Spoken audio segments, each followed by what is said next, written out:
What is going on, movie fans? So I spent the last few days watching all every one of the Friday the 13th movies. In fact, every movie that Jason appears in. So there's 12 movies. You have the 10 Friday the 13th films, plus the reboot from 2009, plus the Freddy vs. Jason.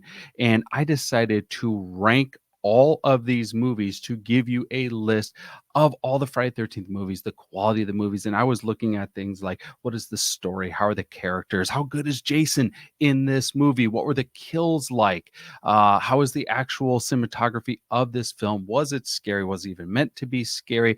What's the quality of the final girl in this movie? And I put all of that into a ranking system so I could rank every single Jason movie for you. And we're going to go from the lowest score to the highest score. There were some surprises in this. I had seen all these movies before, but there were some that I went into where I wasn't feeling terribly excited to watch this movie. I was like, oh, I've seen this movie before. And then I was actually surprised. There were others that I thought were better than they actually were. So here is a list from the lowest score to the highest score of the Friday the 13th movies. And I'll give a couple of notes on each one. But, I just want you to know I watch all these movies for you. I spent, what is this, 12 movies times 90 minutes a movie. I did this for you. I didn't get enjoyment out of this. This was for you, the viewer. So thank you so much for tuning in. Thank you so much for subscribing to the channel. All right, so let's start at the bottom. The lowest score we had, number 12, was Freddy vs. Jason. Now, this may already upset people. I know this was a highly anticipated movie. I know a lot of people thought this movie was a lot of fun, and this movie was pretty fun to watch. But here's where this movie struggled. This wasn't necessarily a Jason movie. Jason was really a secondary player in this movie. This was a Freddy film. This was a Nightmare on Elm Street film, and Jason was a tool to be used by Freddy throughout the course of the movie. The biggest struggle I had with this movie is there were really, really, really bad special effects. I don't know why the Friday the 13th series really prided itself on practical effects. Even when they got a little comical or a little gimmicky, they were practical. And that was one of the coolest things, was how are they going to make things look like they look? How are they going to make certain kill scenes look like they did? It was through practical effects and great makeup. This movie really didn't have any of that. It was just really, really, really poor CGI. And what I've noticed in a lot of the later films is just the worst characters you could imagine.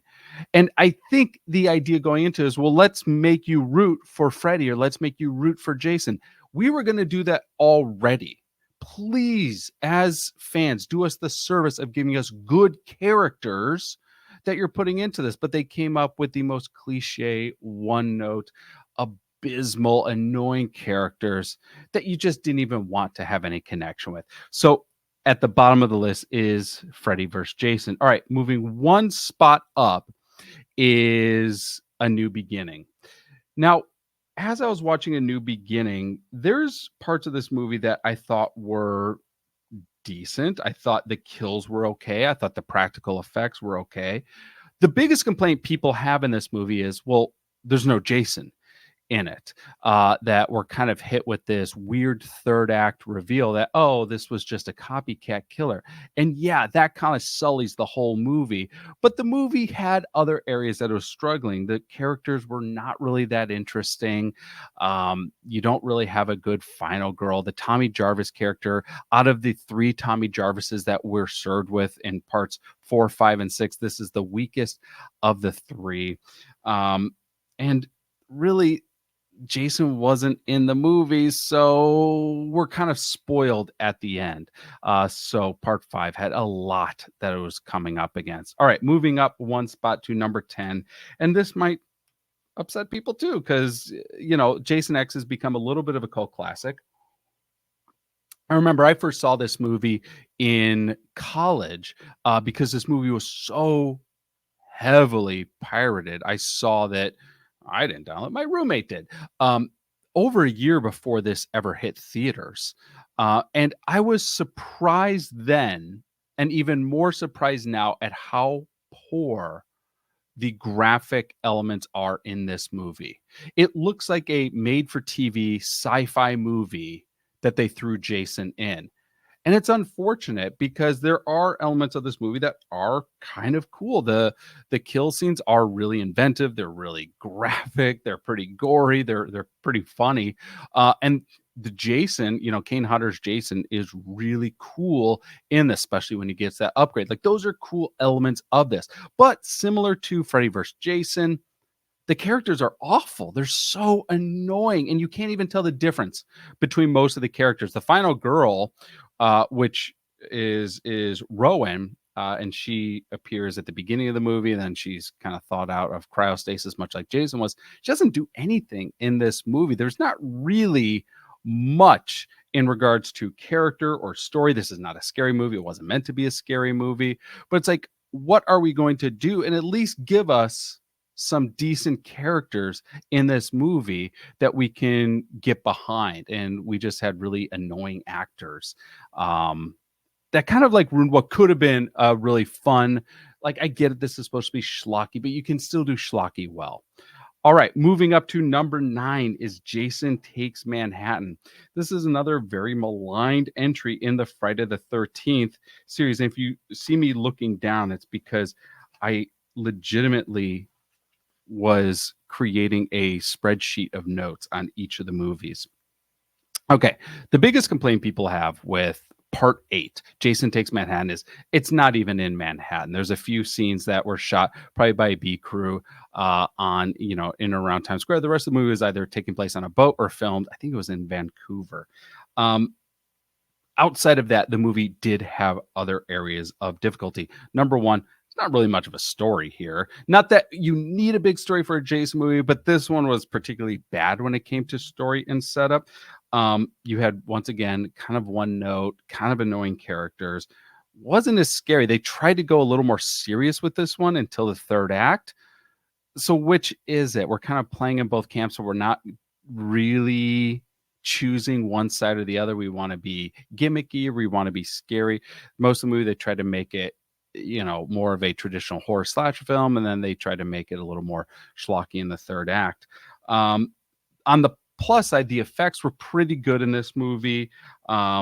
It is still a fun movie to watch. Jason is really good in this movie. This is one of the better Jasons we have. It does struggle with the final girl, Renee. She's not interesting. She doesn't really do anything. There's this weird narrative that she has this sort of psychological link to Jason because he tried to drown her when she was a child. It just doesn't really track. So it was better than I remember it being, but it's still close to the bottom of the list. All right, moving up. Number 8, we have the Reboot from 2009. Okay, let's start with the positives on this. They like this. The intro alone showed the tenaciousness and the scariness and the intimidation that a character like Jason can have. They made Jason scary again. He was so scary and so intimidating. I love the design of Jason in this. I love like the really intense graphic kill scenes. The effects were really good in this movie. But like Jason was so good in this movie. And I like how they explain things like how Jason gets around a lot because he built these underground tunnels. Like that was creative. That was original. Where the movie struggled was, is there a story originality? No, because they just took the first 3 movies and homogenized them together just to create one movie. Once again, the most annoying characters. So bad. One, it's hard to kind of tell between some of the characters, like between the characters, specifically Jenna and Whitney. Like when they bring them both on screen together, it's hard to differentiate who's who because it's moving so fast. A lot of just kind of gnarly, shaky camera work in the third act. The director chose, because they made this shortly after they made the remake of Texas Chainsaw Massacre. And they had this idea with Texas Chainsaw Massacre, let's make the whole town in on what the Hewitts are up to. And they just took that idea and they just ported it over into Friday the 13th, but it didn't work. Why is this whole town behind this idea of Jason and kind of creating this unified front that, we accept that there's this serial killer in this town and we're just not going to put up with it. We're all kind of like white trashy and we're just, we don't want people invading. It just doesn't work in this movie. Also the lead actor, they pulled him right off, the height of his roles in Supernatural. It doesn't work. The thing about Friday the 13th movies are they're pulling relatively unknown actors into these movies to kind of increase that willing suspension of disbelief. Okay. All right. So that was number 8. Moving on to number 7. We're moving up the list. This one surprised me. I watched this one last night. If I were to do this list before watching all these movies, this would have probably been at the very bottom of the list, but instead it ended up in the middle. And that kind of surprised me. I remember when I first saw this movie, I did not like Jason Goes to Hell. I was like, I don't like this. Jason's not really in it. There's this weird worm thing. It's just not working for me. Rewatching it last night, there was actually a lot that I enjoyed about the movie. One, you got to give it to them. They tried something different. They tried to create a mythology around the Jason Voorhees character by bringing in, and I thought this was really clever, by bringing in the Necronomicon and talking about Jason's lineage and how he transfers his spirit from one body to the next. I was down with that. I thought that was actually pretty interesting. I love the Creighton Duke character, this bounty hunter who has figured out how to finally kill Jason. But it seems like they ran out of runway with this because all of a sudden now they're copying the Halloween movies, this is a bloodline thing and only someone that's related to Jason can kill him. There's this magical dagger. This is becoming a little mystical. It was really hard to kind of track, and I think they probably wrote more and or filmed more that just ended up on the cutting room floor. So you're just left really confused. The third act doesn't make much sense at all. Like, how is Jason being reborn, or how is he being killed? Why? They don't really explain much. They set it up and they don't deliver. That was a problem. The other problem with this movie is, well, okay, I lost my train of thought there. I apologize. Interesting characters, better characters than some of the other movies. Oh, that's right. What the other problem of the movie? I mentioned that Jason's not on screen for most of the movie, but the people Jason's spirit is in, not really that scary. Like the what was it called? The person that works at the morgue, the coroner. That character was good. Like, okay, let's see more of that. But then they ditched him for like this middle-aged, out of shape, bald deputy. And then after that, it was a TV news anchor wearing suspenders, kind of looking like he just came off Wall Street. Like, these aren't scary looking individuals. And it's hard to really think that they're intimidating or scary. And then all of a sudden, it's this young police officer and he's talking. That, once again, like the mythology that they're setting up, which I actually like and I was into. I was like, okay, this is clever, this is interesting, this is unique, this is different. Now all of a sudden they're just like throwing the rule book out the window as they're doing it. Okay, number 6 was A New Blood. Okay, so I saw this movie. Actually, this was one of the first Jason movies I ever saw, was A New Blood. So it had a special part in my nostalgia because it was one of my first experiences with Jason. And this does get beat up a lot because of the whole, okay, the premise is Jason versus Carrie, and that just doesn't fit. I didn't think it was that bad. There is a bit to like about this movie. Now, talking about the downsides, the characters suck. The characters are so annoying in this movie. And it's not that scary, even though they try to make it scary. They were coming off part 6, which is, you'll see where I rank part 6. And they were trying to figure out, okay, do we do this kind of comedy route or we do go more serious? And they were kind of like towing that line a little bit, edging into more serious, but they weren't fully committing either way. The biggest struggle with this movie was the characters. The characters were terrible and it wasn't very well filmed. It was pretty, it seemed like it was thrown together pretty quick. The third act makes no sense at all. Her resurrecting her father who hasn't aged a day, even though it's being at the bottom of the lake, and is she a telekinesis or is she able to resurrect the dead? Like, is she a necromancer? It does not make sense. But there are positives. I think this is the best looking Jason out of any movie. Like that scene where Kane Hodder stands up in the middle of the road and you see all the spines in his and ribs in his back. Like, that is so cool when his mask comes off and you see his gnarly face. It looks cool. This is a cool looking Jason. There are decent kills in this. It is original. It's a fun movie to watch despite annoying characters and not that great of a third act. But I actually enjoyed this on rewatching it. All right, moving on to number 5, part 3.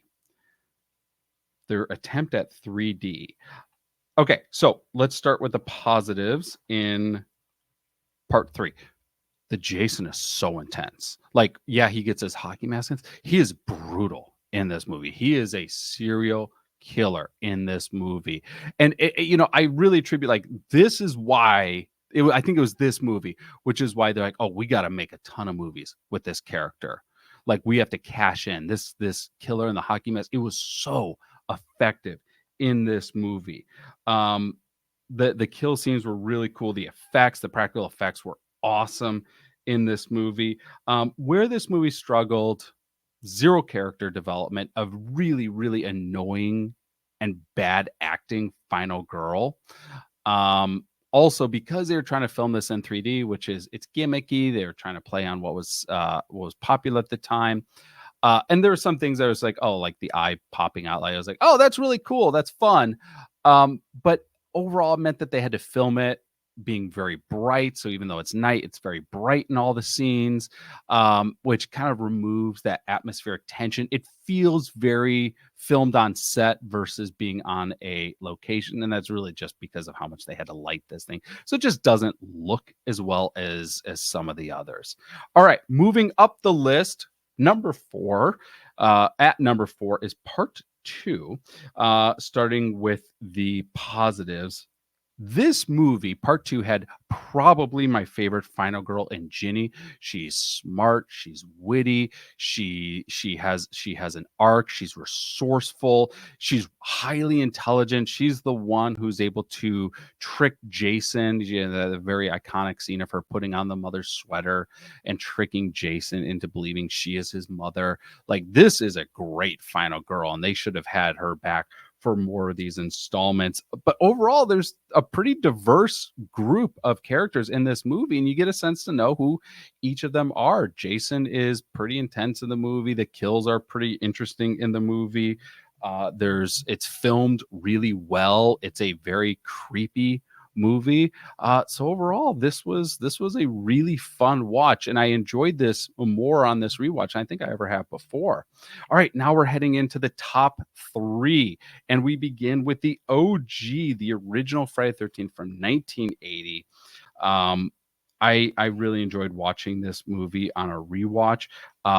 I had kind of overlooked some of the things that I enjoyed about this movie. This is and I think the reason is because it's so clearly a Halloween ripoff, and they're playing off the formula. Even the final girl is styled very similar to Laurie Strode from Halloween, as this came out 2 years after. But it was filmed pretty well. You could tell care was put into how they made this. The kind of whodunit element of it, I thought, was really clever and interesting. And the reveal of Pamela Voorhees in the third act, I thought, was pretty decent. The practical effects were a lot of fun. This is a pretty fun rewatch, and definitely one of the better movies in the franchise. All right. Now moving on to number 2. And, if you were going to guess which one was going to be number 2 and number 1, you were going to look at these two movies. Like I said, had I made this list before rewatching these movies, this probably would have been my number 1. There is so much to love about part 6, Jason Lives. It is a great blend of humor and horror. They really had a great balance of amazing practical effects, making Jason intimidating and brutal, and he is brutal in this movie, with being self-aware and having some levity in the movie, having a great variety in characters, actually really good acting in this movie by most of the core players. It was very well filmed, great Jason. This is just a fun, it is such a fun movie to watch, and probably like out of all of them, the most fun movie to watch. It has such a rewatchable factor to it. So the, as I was scoring these, like I had these 10 metrics that I was looking at. This ranked so close to number one, and I think on any given day, I could choose this one over the number one movie. But this was such a fun movie. I've enjoyed it every time I've watched it. There's moments that are creepy. There's amazing graphics, really really inventive kill scenes, a really powerful Jason, whilst being self-aware and self-deprecating. So I think this was Rick Rosenthal. Correct me if I'm wrong. No, I might have that wrong. This was Tommy Wallace directed this movie. Sorry, I was thinking Halloween 2 with Rick Rosenthal. Such a fun movie to watch. And that leaves us with the number one, the final chapter. I'd only seen this movie, I think, one or two times before. And once again, had I made this list before rewatching everything, this probably would have been a little bit further down. Rewatching this movie holds up, and it holds up brilliantly. The things that I loved about this movie: one, this is a creepy movie. This is probably the creepiest of all the Friday the 13th movies. It is a scary film. Jason is incredible. It is the scariest Jason in regards to his brutality in any of it. Some of the best characters you'll see in a Friday the 13th movie, a really inventive story that you have so many different parts that they bring together. You have the guy looking for his sister. You have the family of three in their home. You have the group that's out vacationing. The kills are really intense. It's a fairly original movie. Also, the introduction of Tommy Jarvis and Corey Feldman as Tommy Jarvis is so good in this movie. The third act with Tommy Jarvis is so powerful. Yes, it might be playing a little bit off the Halloween 4 entry. Fine. It is done so effectively and so well. And even Tommy's older sister, Trish, is a decent final girl, one of the better final girls in this. This is one of the best Jasons, if not the best Jason, in regards to his scariness, his intensity. I mean, I was surprised at how great this movie, the practical effects were phenomenal. I was really stunned at how great this movie holds up. And that's why when it came to scoring, I was like, oh, this is number one. But that being said, like, given the day, given the mood, I might watch number 6. But having enjoyed number 4 so much on this rewatch, I'm definitely going to be rewatching this again. So there it is, all 12 Jason films that he appears in order from the lowest rank to the highest rank. Let me know your thoughts. I'm curious what rankings you would have had in this, or if you would have shifted anything around. I've also been thinking about, let me know what you think about this. If we did a ranking of all the final girls in every Friday the 13th films, ranking the Jason himself in these movies, ranking the best kills in these movies. Let me know if you want to see those lists, because I'd be happy to pull those together. Thank you so much for tuning in, for subscribing to the channel. Hope you're having a great Halloween season. Talk to you on the next screening. Take care, everyone.